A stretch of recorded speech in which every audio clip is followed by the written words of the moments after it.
So, what does riding mean to you? Really mean? Because it means different things for different people, right? Because at the end of the day, we are all different. So a lot of us will probably love a group ride out or those biker nights and those meetups. And yeah, they can all be great fun. Of course they can.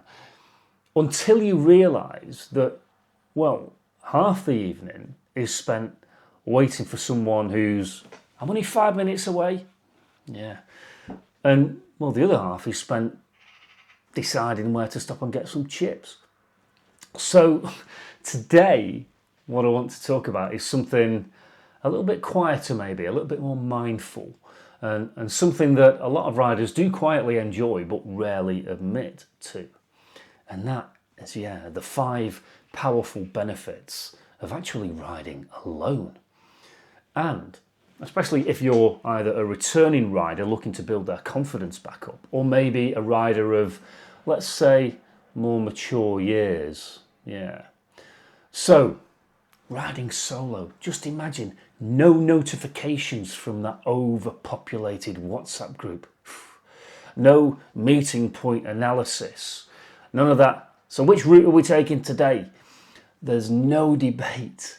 It's just you, your bike, and a bit of room to breathe. How nice is that? And none of that banter that, in all honesty, you've heard it all 1,000 times before, and it's just not as funny as people think it is.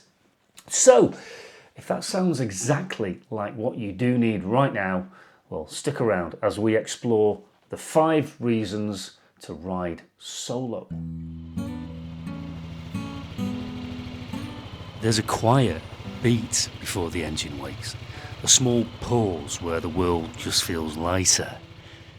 And in that moment you choose simplicity, just you, the road, and the freedom to go your own way.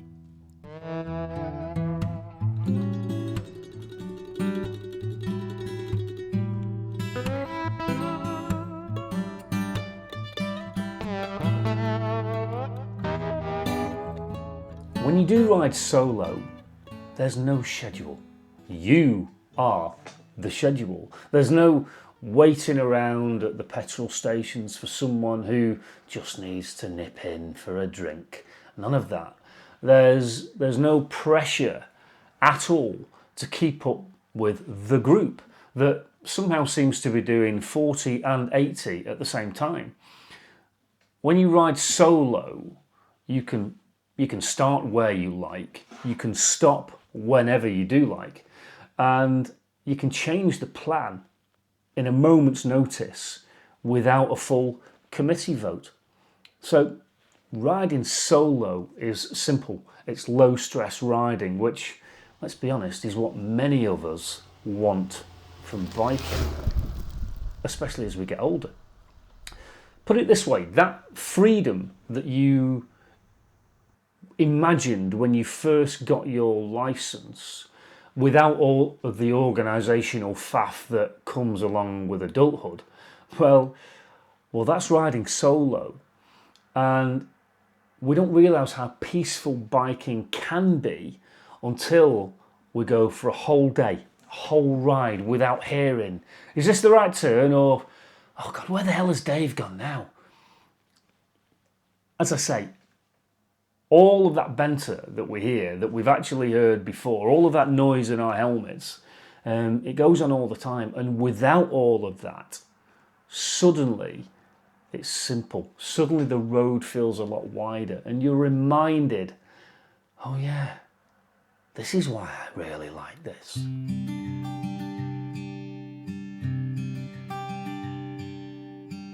As the miles unfold, your natural rhythm returns. No pressure, no push, just the easy honesty of riding at the pace that feels right for you.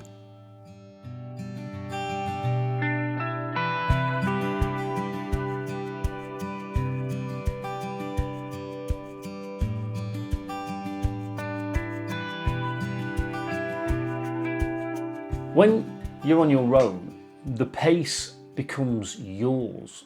It's not the pace of the group, not the pace of the fastest rider in the group, and certainly not the pace of the rider who thinks that the national speed limit is merely a suggestion.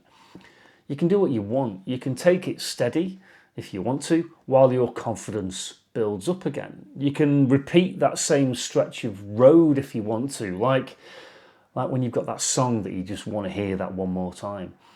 Or you can choose to focus on those smooth lines. You can develop those good habits that you want to develop instead of just simply keeping up with the lads. And here's the secret.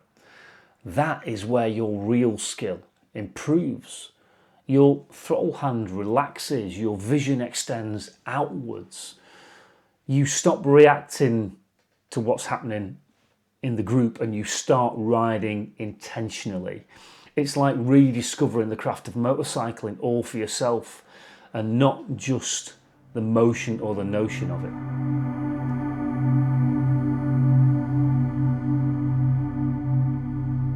Riding alone, the details rise to meet you. The lift of warm air off the tarmac, the curve of that favourite corner, the quiet music of the engine and the wind. The small things become the good things.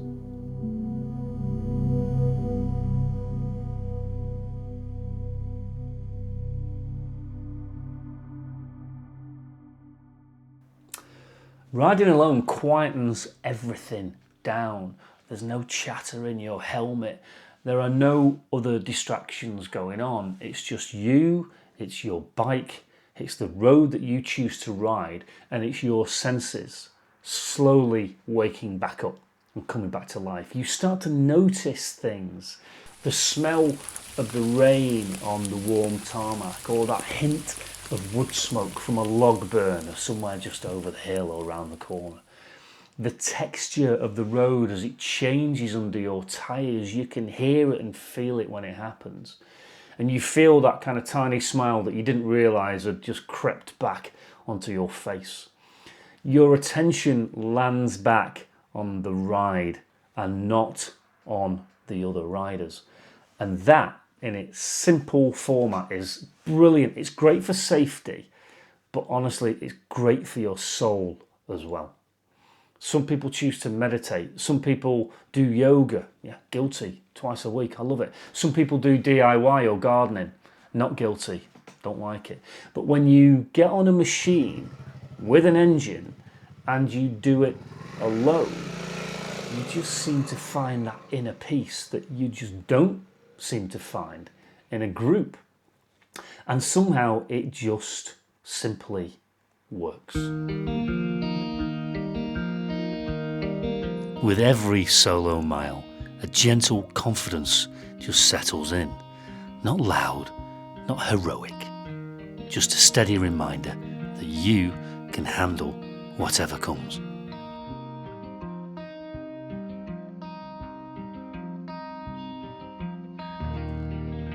So yeah, of course, things can go wrong on a solo ride, and they do.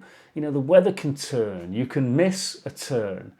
Part of your bike can inadvertently just kind of rattle itself loose purely out of kind of spite or challenge. But there's a magic with that, because every time you deal with one of those little hiccups yourself alone, you prove it's okay, I can manage out here alone. It's kind of Neanderthal in its presence. And that kind of self-reliance just grows quietly. It's like having the warm confidence of an old friend just stood next to you, putting their arm around your shoulders. They don't shout, it doesn't boast, it just kind of whispers, do you know what, you're all right with this, mate, you've got it, you've got this.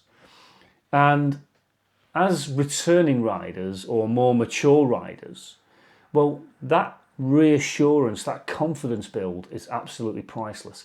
And it turns the ride from something either pressurized or conformist into something that is genuinely freeing and genuinely empowering as well.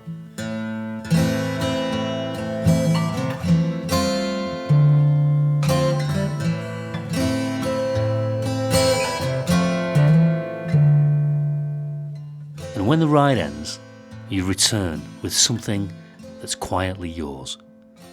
A thought, a feeling, a moment the world didn't witness. Just a small story carried home in your own time. So of course, those group rides that we do take, they create shared memories, and they can be brilliant, something to reflect on and laugh about in the future. But solo rides create much more personal memories, because at the end of a day riding alone, well, you roll home with those moments that no one else has witnessed, those little personal discoveries that you quite simply never make in a big group. That kind of feeling of having stepped out of the busy world for a moment and creating those memories that belong only to you. That's really important. Riding solo, the road itself becomes your companion, and it's one that doesn't demand anything from you except your 100% presence. And the best part of that, well, the next time that you feel you need that little bit of headspace, and it happens, we do, or the next time you need that little bit of clarity, or you just want to get out and have an hour where you're not being asked to either fix something, or to sign something, or to do something, or to build something, well, you just know that the road will be there, just quietly inviting you along for the ride.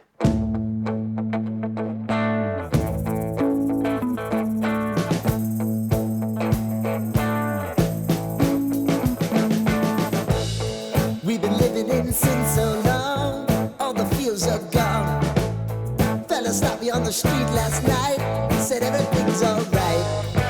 Roller coaster, make it through the day, I'm right. It seems your meal ticket is gone, but life goes on. I could never imagine something better.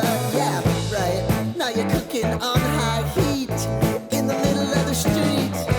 Roller coaster, take me to a better time.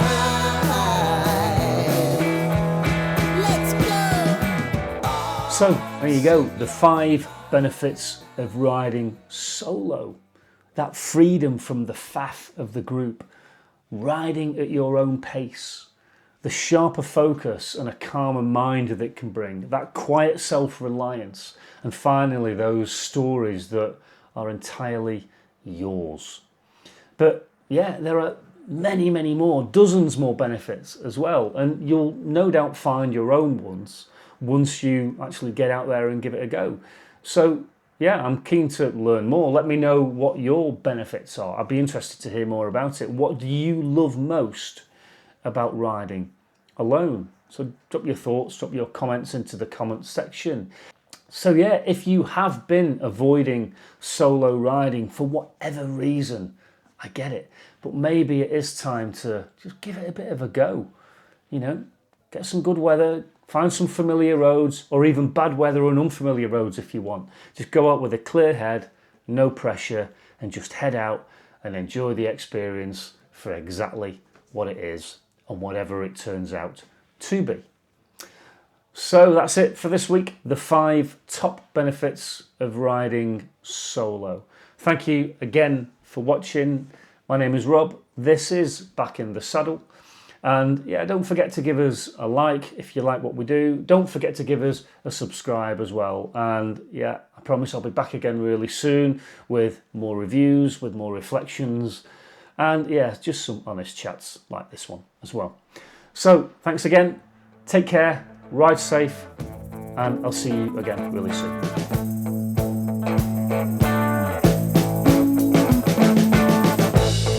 We've been living in sin so long, all the feels are gone.